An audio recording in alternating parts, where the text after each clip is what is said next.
Are you a roamer who solo queues every single day? Let me ask you a very honest question.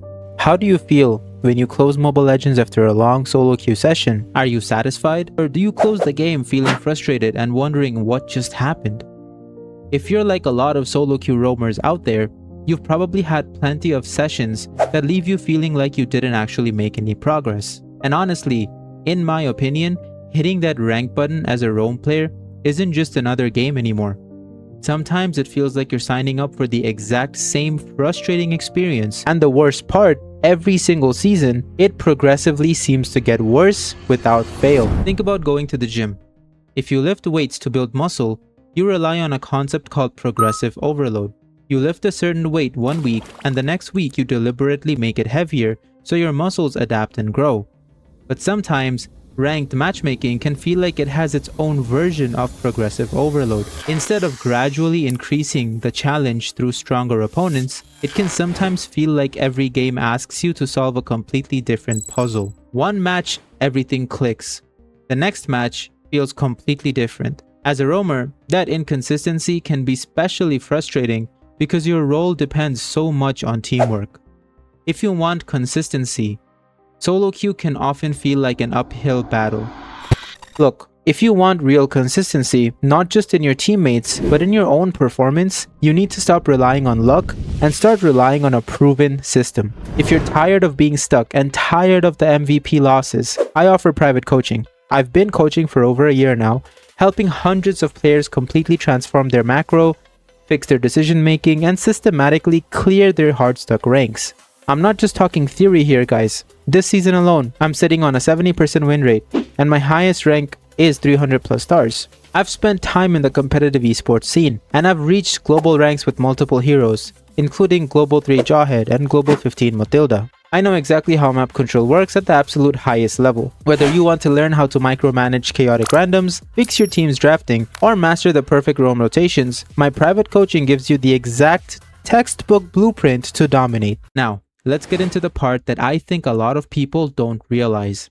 What if I told you that solo queue isn't just making games more difficult, it might also be teaching you habits that slow down your improvement as a roamer?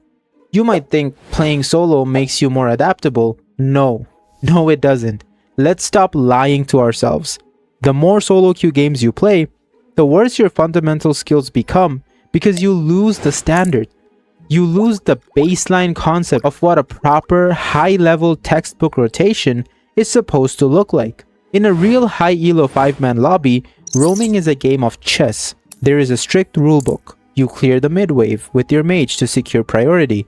You scout the enemy jungler's buff. You position yourself in the bush to secure the lethal. You time your rotation to the side lane exactly 15 seconds before the turtle spawns to zone out the enemy tank. That's discipline. But in solo queue, you can't do any of that. If you try to play textbook roam in a solo queue game with randoms, you will die for free because your jungler is busy clearing red buff and your mage is buying items at the fountain. So what do you do to survive? You adapt to the bad habits of your team. You start babysitting a gold laner because they won't look at the map. You start face-checking bushes blindly because your team won't follow up on your vision. You start making suboptimal, low-level plays just to patch up the bleeding caused by your random teammates. When you repeat this loop 50 or 100 times, your muscle memory changes. You lose your discipline. You stop playing by the rulebook, moving wherever the chaos takes you. The next time you find yourself playing in a trio or a 5-man against actual good players, you're going to be completely lost. You'll try to apply your chaotic solo queue habits, overextend,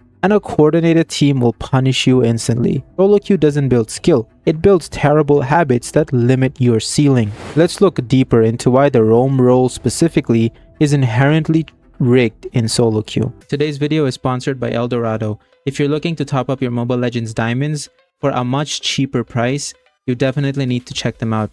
And you will also be supporting the channel by using my affiliate link in the description.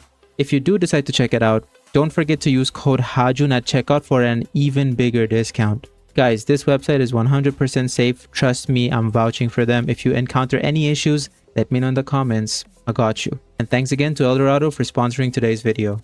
Out of all 5 roles in Mobile Legends, the roamer is the most dependent on team synergy. If you are a fed assassin jungler or a farmed marksman, you can rely on raw damage and mechanics to carry. But as a roamer, your entire kit is utility. Your job is to provide vision, set up crowd control, and dictate the tempo. But utility is a multiplier. If your team value is a 0, multiplying it by your perfect setup still equals 0.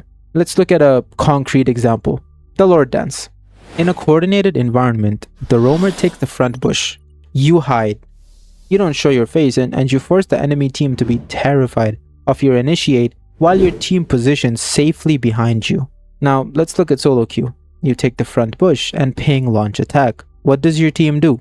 Your marksman walks past you into the unrevealed enemy jungle and gets instantly picked off. Your jungler decides this is the perfect moment to start a 1v1 on the complete opposite side of the map. Now the enemy team pushes into the Lord. You're left alone in a bush. If you stay, you die. If you leave, you give up the objective. You are completely powerless because random players do not want to be led. When you play in this environment long enough, you experience roamer burnout. You stop making plays, you stop checking bushes, you go from being a playmaker to being a passive spectator, watching your teammates die because no one is going to follow up anyway. Now, I already know the excuses filling up the comments right now, but Hajun, I don't have friends who play this game. Hajun, I don't have time to look for a squad. Well, let's stop lying to ourselves. You tell me you don't have the time to find people to play with, yet you have the time to queue up for solo for 5 games in a row, lose 3 of them due to toxic randoms, tank your win rate, and spend the rest of your evening angry?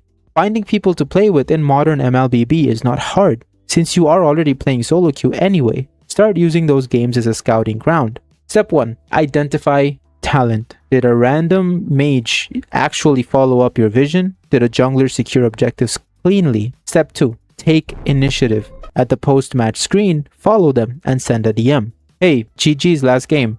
Give me your Discord so I can add you. Let's queue up or duo for the next game. And step 3. Move to Discord or any other social app outside of the game. Get their contact info and build an actual list of players who share your schedule and match your skill level.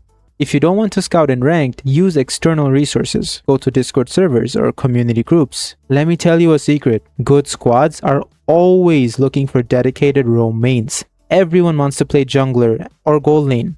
A disciplined smart roamer is the rarest commodity in this game. Start with 1 player for a duo. Find a third for a trio. And before you know it, you'll have a consistent 5-man roster. You will improve together, execute real strategies, and your skills will skyrocket instead of deteriorating. Let's look at the absolute bottom line. Yes, solo queue is convenient. You can find a game in 10 seconds, but is saving 2 minutes of waiting time worth 15 minutes of absolute frustration and a ruined win rate? It's absolutely not.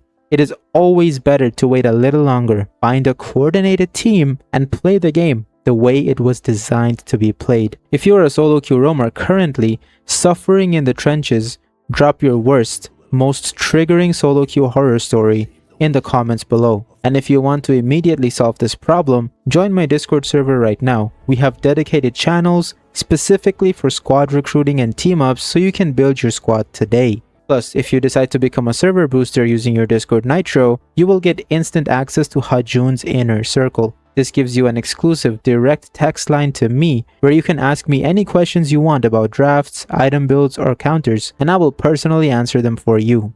But look, if you've watched this entire video and you still decide that you just want to solo queue, you might as well do it with the best possible weapons. Click the link in the description to book a private coaching session with me.